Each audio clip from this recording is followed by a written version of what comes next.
کہ جب انسان 50 کلومیٹر دور سے آپ کے جو ہے کہ ایک بستی میں نبی کا ذکر سننے کے لیے آ سکتا ہے تو یہ جلسہ کامیاب ہونے کی سب سے بڑی دلیل ہے۔ اور یہ کس محبت میں آئے ہیں وہ سننے والے جانے، لیکن آج سے کئی سال پہلے ایک شاعر نے کہا تھا کہ محبوب کی محفل کو محبوب سے جاتے ہیں، آتے وہی ہیں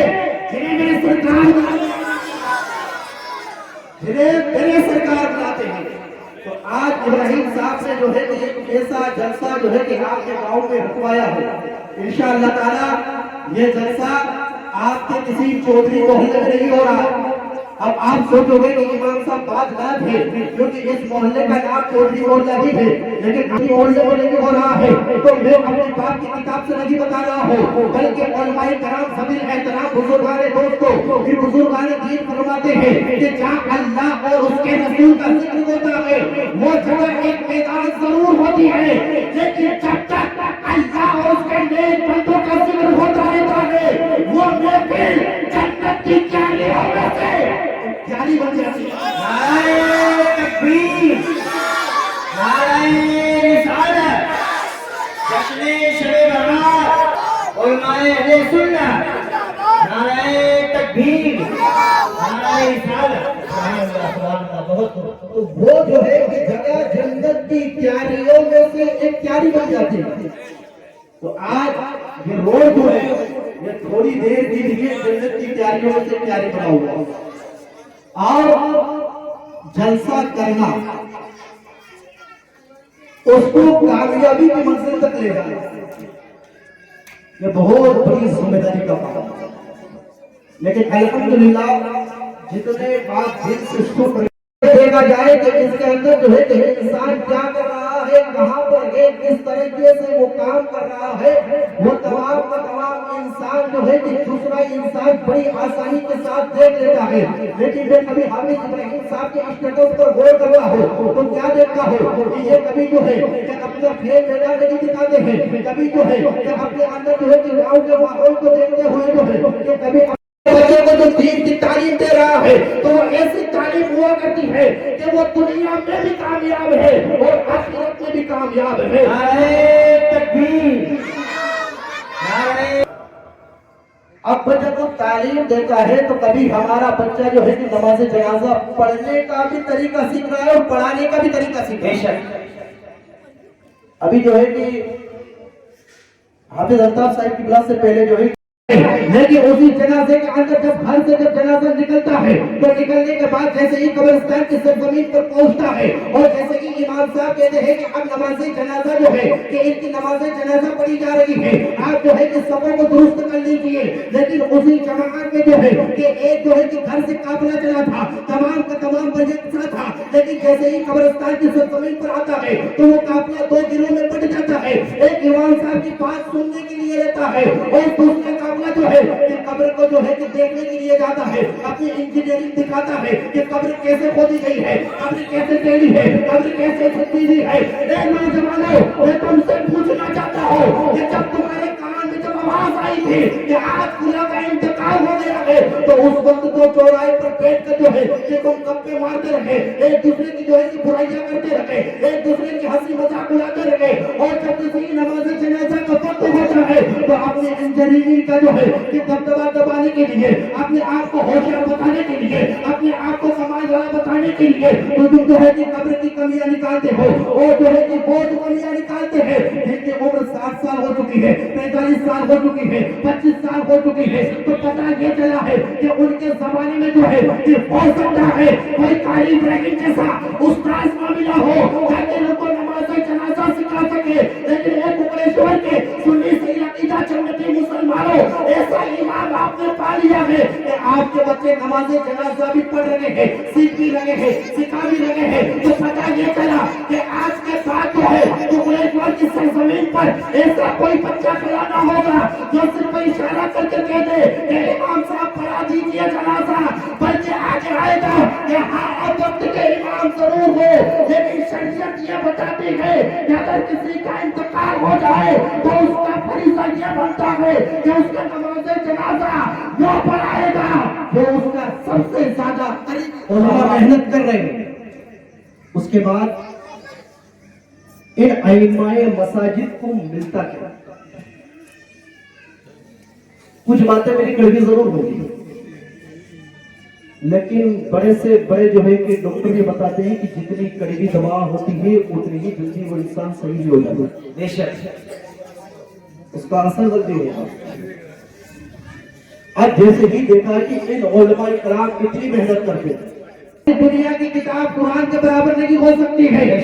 کیونکہ آج سے جو ہے کئی سال پہلے جو ہے کہ حضرت امام مالک رضی اللہ تعالیٰ عنہ سے ایک مسئلہ پوچھا گیا، اور جب ان کے بارگاہ میں ایک شخص آتے ہیں اور آنے کے بعد کہتا ہے کہ حضور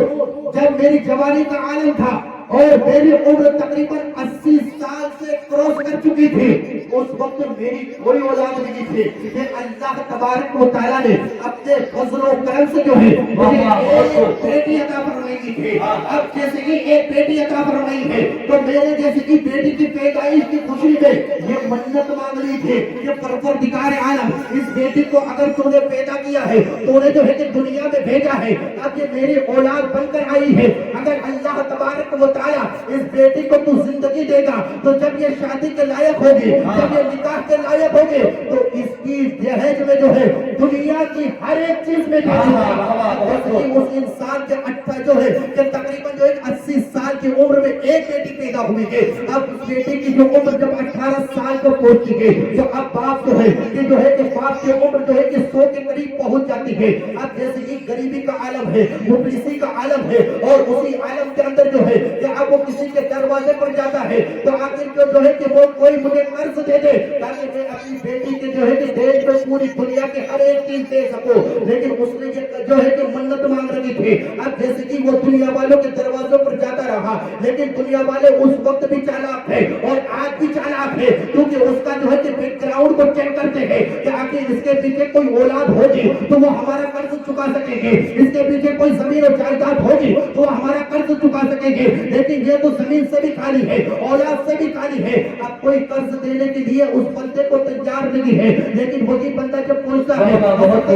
مالک رضی اللہ تعالیٰ کی بارگاہ میں اور بارگاہ میں جانے کے بعد عرض کرتا ہے کہ حضور والا میرے یہ منت آج سے جو ہے کہ 18 سال پہلے مانی تھی، اور ویسی اتنا خزانہ نہیں ہے، اتنا درہم نہیں ہے، اتنا دینار نہیں ہے کہ میں اپنی بیٹی کو جو ہے کہ دنیا کی ہر ایک چیز دے سکوں. اب جیسے ہی حضرت امام مالک رضی اللہ تعالیٰ عنہ نے اس کے سوال کو سنا تو سننے کے بعد کہا کہ اے رب قدیر کے بندے مایوس ہونے کی ضرورت نہیں ہے، بلکہ تیرے گھر میں کیا قرآن ہے؟ تو وہ بندہ کہتا ہے کہ امام مالک میرے گھر میں قرآن تو ہے، کہا کہ بس وہی قرآن جو ہے کہ اس بچی کی دہیج میں دے دینا. تو وہ انسان عرض کرتا ہے یا امام مالک یہ کون سا آپ کے سوال کا جواب ہے کہ ایک قرآن کی وجہ سے جو ہے کیا میرا مسئلہ کلیئر ہو جائے گا؟ تو حضرت امام مالک فرماتے ہیں کہ ہاں اللہ کے بندے، ہاں تیرا مسئلہ بالکل کلیئر ہو سکتا ہے، تیرا مسئلہ بالکل جو ہے کہ واضح ہو سکتا ہے. انسان کے چاہے امام مالک وضاحت فرما دیجیے.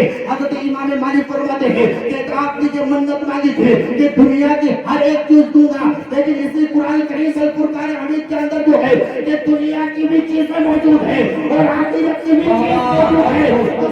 قرآن دینے سے جو ہے پوری دنیا کی چیز خرید کر تم نے اپنی بیٹی کو دی. جب پورا مکمل کرتا ہے، جب ہمارا بچہ تو اس قرآن کے بدلے میں ہم جو ہے کہ کیا دیتے ہیں؟ میں سوچتا ہوں کہ پورے روح زمین کا کروڑ پتی آدمی بھی اس کی قیمت نہیں چکا سکتا. بے شک حق ہے. اب وہی بچہ جب دنیاوی تعلیم حاصل کرتا ہے اور ایک دن وہ آتا ہے کہ وہ دنیاوی تعلیم حاصل کرتے کرتے کرتے کرتے جو ہے کہ سرکاری نوکری اس کی لگ جاتی، لیکن وہ بھی ایسے ہی نہیں لگتی، بلکہ بڑوں کو کچھ جو ہے کہ رقم پیش کرنی پڑتی ہے تب جا کے وہ ہمارے بچے کا جو ہے کہ اس میں نام لیتے ہیں. اب اس وقت جو ہے کہ وہ بڑے آفیسر جتنا بڑا ان کا منہ ہوتا ہے اتنی ہی بڑی قیمت بھی مانگتے ہیں، اور ایک ہی ٹیبل پر ہمیں دینا بھی ہوتا ہے، اس لیے کہ ہمارے بچے کی سرکاری نوکری کا سوال ہے.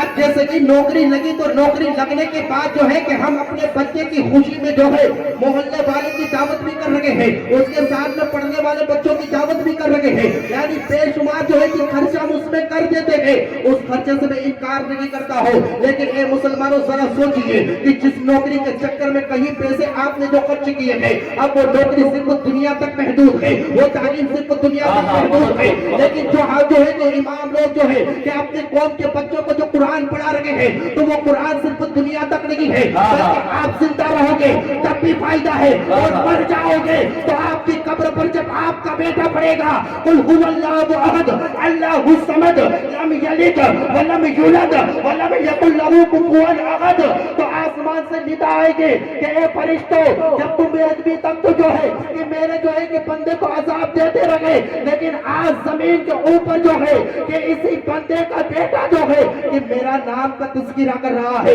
میرے کلام کو پڑھ رہا ہے، اور یہ مجھے گوارا نہیں ہے کہ زمین کے اوپر اگر کوئی بندہ میرا نام لے تو میں اس بندے کے باپ کو جو ہے قبر میں عذاب دوں، یہ مجھے گوارا نہیں ہے۔ نعرہ تکبیر،